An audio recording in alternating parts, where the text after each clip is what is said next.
sakyčiau, ir daug neblogų dalykų, bet yra labai daug taisytinų dalykų. Visų pirma, atsinešimas į darbą, ne 30-35 minutės, bet visas 40.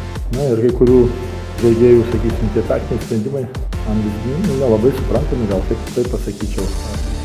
Juos galime išmokyti ar ne, bus matyti, bet negalime žaisti taip pat pirmų 5 minučių ir paskutinių 5 minučių, turint plus 17 ir nusaugant šito rezultato nėra gerai. Na, bet šiandieną gal sakyčiau, kažką padaryti aš ir negalėjau, nes nepažįstu nei žaidėjų, nei kiekvieno šių žaidimo stilių. Ir man šios rungtynės buvo daugiau reikalingos man pačiam negu matyti komandai, kad suprasčiau, kas ką gali. Na, neblogai, kad gavosi įtemptas galas, nes Lietuvos čempionate daug tokių rungtynių paskirtinti galais. Tai irgi kažkokia pamoka, kaip žaisti galus. Na, ir norėčiau išskirti Šiaulių komandą, šiandien labai gerai pataikė.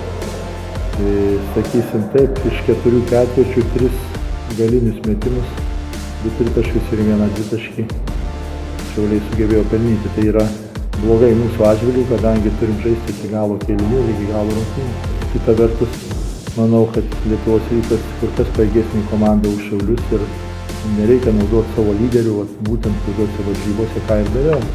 Nežiūrint į tai, kad rezultatas sumažėjo nuo plus 15 iki plus 5, kažkokių keitimų nedarau, leidžiau žaidėjom patiems išsikapanoti iš tos situacijos.